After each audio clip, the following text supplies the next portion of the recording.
जय Hind dear student and friends. आज हम कक्षा 7 के विषय ज्योग्राफी अर्थात हमारी दुनिया का जो हमारा चैप्टर नंबर है 4, उसी को हम पढ़ेंगे। और इसमें कोई भी त्रुटि हो तो कमेंट में ज़रूर बताएं। और आपको वीडियो कैसा लगा वो भी ज़रूर बताएं। और आपको किस क्लास का वीडियो चाहिए वो भी ज़रूर बताएं। तो यहाँ पे देखिए हमारा अध्याय जो 4 है उसमें क्या है, वायुमंडल एवं इसका संगठन क्या है उसी को पढ़ेंगे। तो चलिए चलते हैं अभ्यास में। तो यहाँ पे दिख रहा है आपको, ये अध्याय हमारा 4 है, क्या है, वायुमंडल एवं इसका संगठन। देखिए इसको पहले हम जानेंगे वायुमंडल क्या होता है उसके बारे में। देखिए पृथ्वी के चारों ओर फैले हुए गैसीय आवरण को ही क्या बोला जाता है, वायुमंडल बोला जाता है, अर्थात एटमॉस्फेयर क्या बोलता है उसको, वायुमंडल बोला जाता है। तो पृथ्वी के चारों ओर फैले हुए गैसीय आवरण को क्या बोला जाता है, वायुमंडल। अब संगठन मतलब उसमें क्या क्या मिला हुआ है वो सब के बारे में जानेंगे। तो आइए हम इसको पढ़ते हैं। यहाँ पे देखिए कुछ लिखा है वायुमंडल के बारे में, इसको हम पढ़ के पहले समझ लेते हैं क्या ये वायुमंडल के बारे में यहाँ पे लिखा है।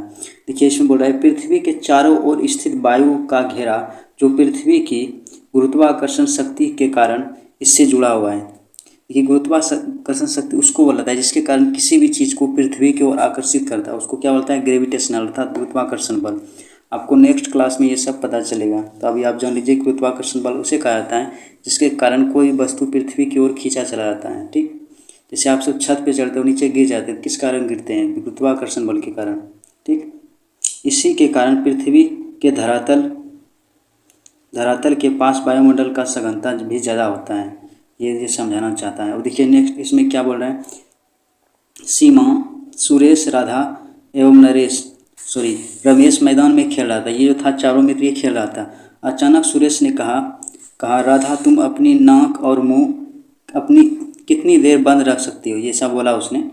तो राधा ने कहा अभी ऐसा करके देखती हूँ कितना देर हम रख सकते हैं, आप भी कितना देर बिना सांस लिए रह सकते हैं, ऐसा भी कर सकते हैं। राधा ने बताया नाक और मुंह हाथ से बंद कर लिया, लेकिन कुछ ही सेकंड बाद उसे हाथ हटा लिए क्योंकि उसे बेचैनी होने लगी। बारी बारी से सबने ऐसा किया, परंतु कुछ ही सेकंड बाद सांस टूट जा रही थी। रमेश ने पूछा ऐसा क्यों हो रहा है। सीमा ने बोला ऐसा इसलिए हो रहा है क्योंकि सांस लेने के लिए वायु अर्थात हवा की आवश्यकता होती है, जो नाक या मुंह के रास्ते हमारे शरीर में प्रवेश करती हैं, जो नाक बंद होने पर शरीर में प्रवेश नहीं कर पा रही हैं। और राधा ने कहा क्या हवा सभी जगह है, नहीं तो हवा जो हमारा ये पृथ्वी पर है सभी जगह नहीं है, चंद्रमा सब पे नहीं है।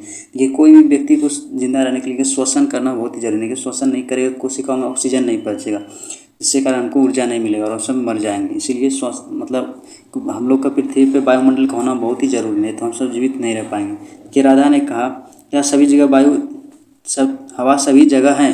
तो राधा ने बताया ऐसा मेरी दीदी जब ऊंचे पहाड़ पर घूमने गई थी तो उन्होंने बताया कि ऊपर पहुंचने पर सांस लेने में उन्हें दिक्कत हो रही थी। देखिए सुरेश ने पूछा भला ऐसा क्यों।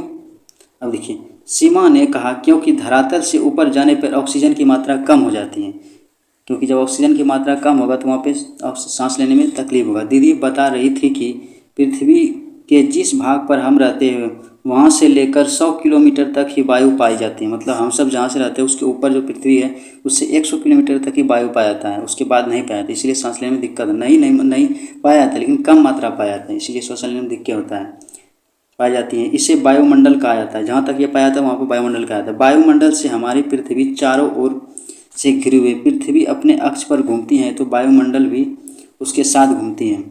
कि यहाँ पे कुछ बोल रहा है, क्या आप जानते हैं कि वायुमंडल छन्ना पत्र के तरह कार्य करता है, यह सूर्य से आने वाले हानिकारक पराबैंगनी किरणों को छानकर पृथ्वी पर भेजता है। देखिए पराबैंगनी किरण जो होता है सूर्य से निकलता है, पराबैंगनी किरण अगर वो डायरेक्ट पृथ्वी पे आ जाएगा तो चमड़ी कैंसर हो जाएगा। हम लोग जब ऊपर त्वचा है चमड़ी उस पर कैंसर हो जाएगा।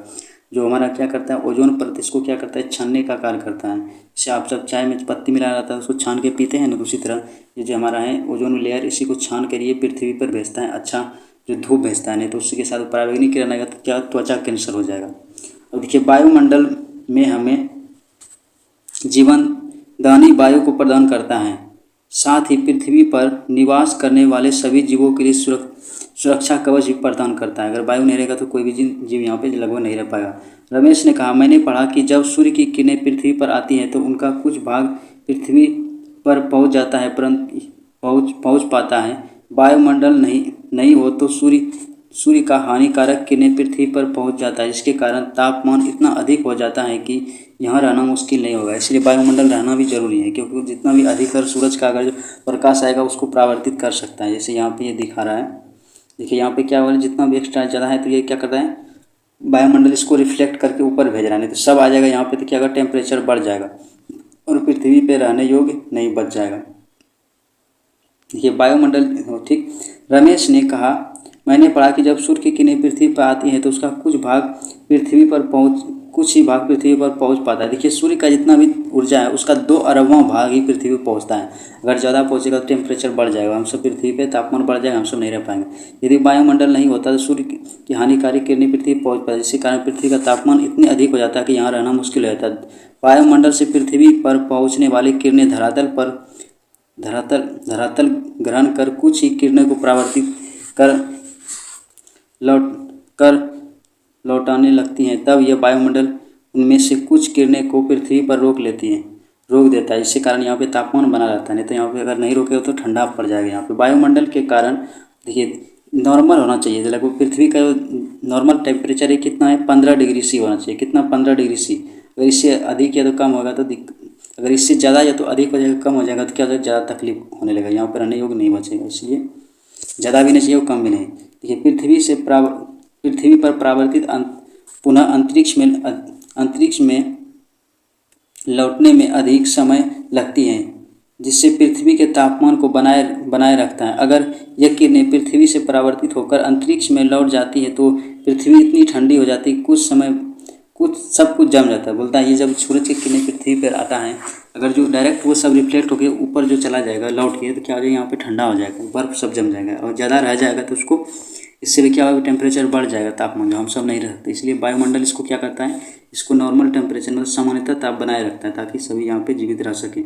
सीमा बोल उठी, मेरी दादी कह रही थी कि जब कभी आकाश में बादल होते हैं तो हमारे यहाँ तापमान अचानक बढ़ जाता है, क्योंकि बादल भी क्या करता है, उसको टेम्परेचर को रोक के रखता है, इसलिए बढ़ जाता है। ऐसा इसलिए क्योंकि सूर्य की किरणें जो परावर्तित होकर अंतरिक्ष में जाती हैं वो बादलों के कारण रुक जाती हैं और पुनः यह पृथ्वी पर लौट जाती हैं, जिससे हमारा वातावरण अपेक्षाकृत अधिक गर्म हो जाता है, इसीलिए गर्म होता है। तभी राधा ने पूछा, पृथ्वी की ऊंचाई वाला भाग ऊंचाई वाला भाग पर्वत पहले गर्म होता है या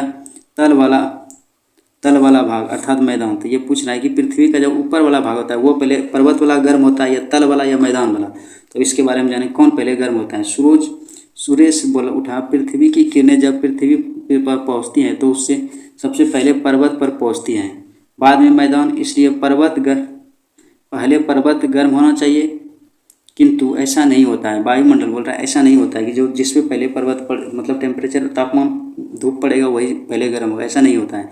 कि वायुमंडल की ऊपर से नहीं बल्कि नीचे से गर्म होता है। जब धरती का ठोस धरातल गर्म होता है तो उससे कम संपर्क वाले वायुमंडल की परतें क्या होते हैं, वायुमंडल की परतें पहले गर्म होता है और उत्तरोत्तर ऊपर की वायु गर्म ऊपर की ओर प्रवाहित होने लगती हैं। स्पष्ट है कि जैसे जैसे हम ऊपर की ओर जाते हैं तो गर्मी कम होने लगता है। जैसे जैसे टेम्परेचर आता है तो क्या होता है, पहले नीचे का वायु गर्म हो जाता है और जब गर्म होता है तो ये ऊपर उठने लगता है। ऊपर जब उठता है तो क्या होता है, वहाँ का ठंडा वायु यहाँ नीचे आने लगता है और इसी तरह क्या होता है, वायु चलने लगता है। इसीलिए सबसे पहले जो गर्म होता है कहाँ पे होता है, ये सबसे पहले धरातल गर्म होता है। कौन सा होता है, धरातल। उसके बाद क्या होता है, ऊपर जाते थे इसका टेम्परेचर घटने लगता है। ठीक। वायुमंडल का संगठन मतलब कौन कौन सा उसमें मिलावट है, गैस है उसमें, उसी को जानेंगे। देखिए शाम घिर आई थी, मतलब शाम हो गया था, सही बच्चे घर की ओर जा रहे थे, तभी एक गुब्बारे वाला इधर से गुजरा। बच्चों ने गुब्बारे खरीदे, सीमा ने भी गैस वाले गुब्बारे खरीदे। उसका गुब्बारा हवा में उड़ रहा था। रमेश ने पूछा, मैं गुब्बारा फुलाकर हवा में ऊपर करता हूँ तो यह ऊपर की ओर क्यों नहीं जाता है? देखिए अब क्यों नहीं जाता उसके बारे में जानेंगे। सीमा ने राधा से पूछा, राधा तुम बताओ। राधा ने कहा, मुझे नहीं पता। सुरेश बोला कि मैं बताता हूँ।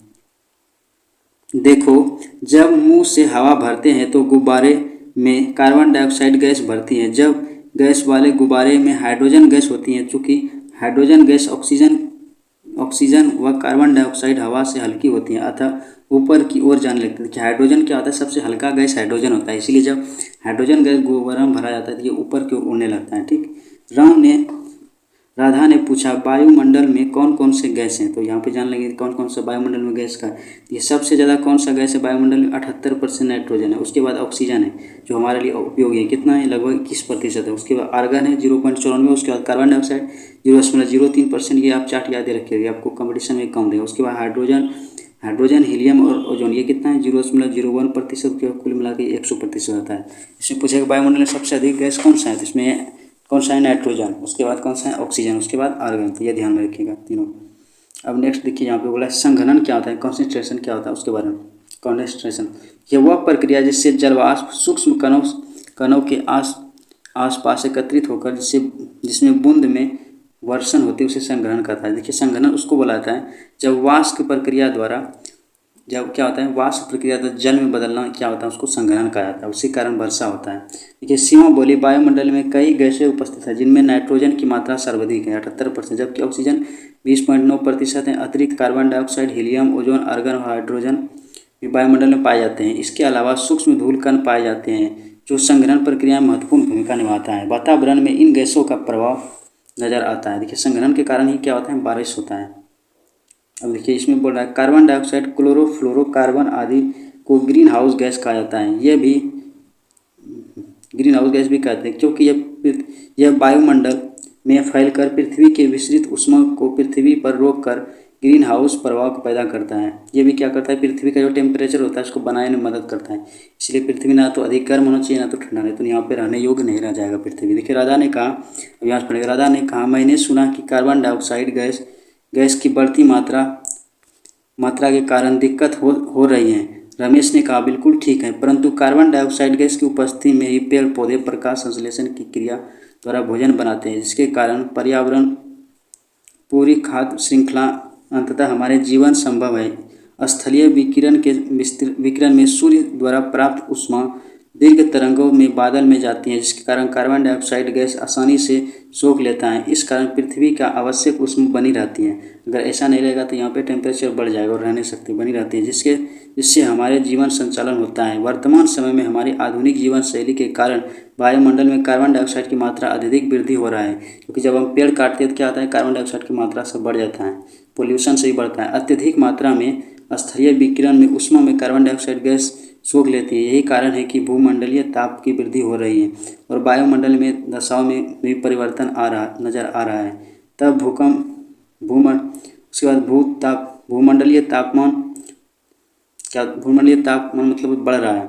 अगर पेड़ सब भी काट देंगे और पोल्यूशन ज़्यादा, उससे भी क्या होगा, कार्बन डाइऑक्साइड में वृद्धि होगा और तापमान में वृद्धि हो जाएगी, जिसके कारण क्या होगा, ध्रुव पे जो बर्फ़ है वो सब पिघलने लगेगा और क्या होगा, यहाँ पे पानी का स्तर बढ़ जाएगा और मानव जीवन के लिए खतरा है। इसलिए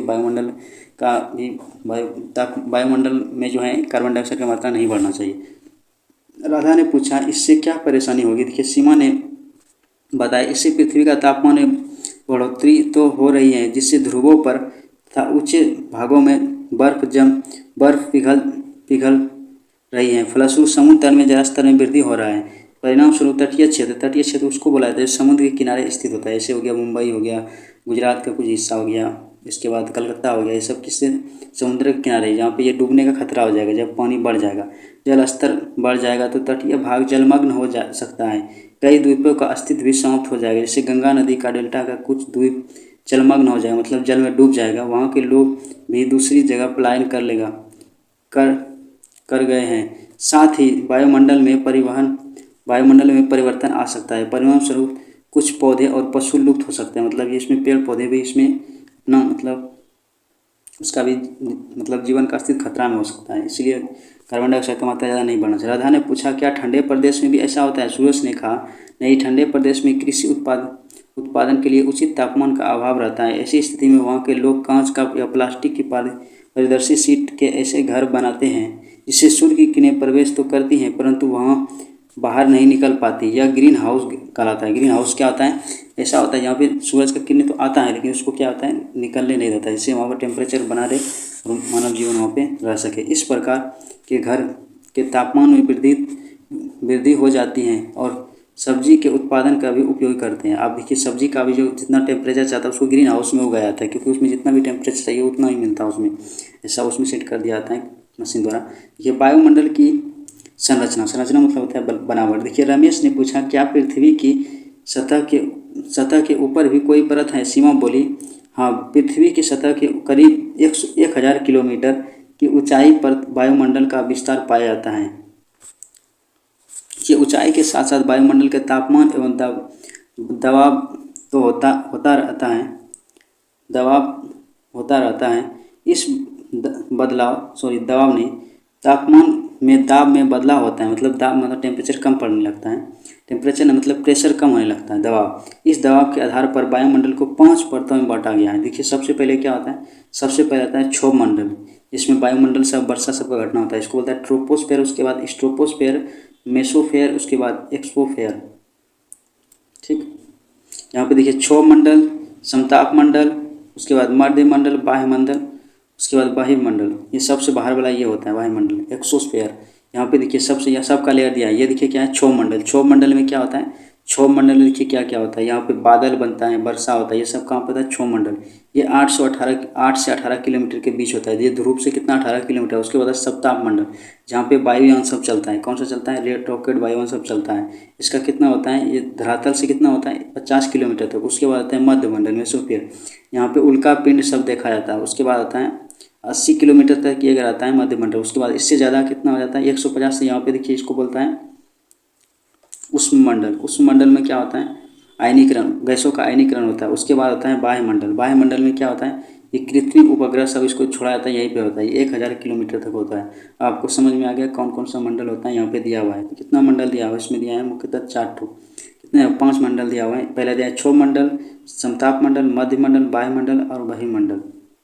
ये सब यहाँ पे दिया हुआ है। तो इसमें आपको 3 याद रखना है, क्षोभ मंडल, समताप मंडल और मध्य मंडल। देखिए क्षोभ मंडल में वर्षा सब जितना भी मौसम सब बादल सब बनता है इसमें। उसके बाद समताप मंडल, इससे ये वायुयान उड़ने के लिए सबसे अच्छा जगह है। उसके बाद मध्य मंडल, मध्य मंडल में क्या आता है, उल्का पिंड सब देखा जाता है, यानी ध्यान रखिएगा।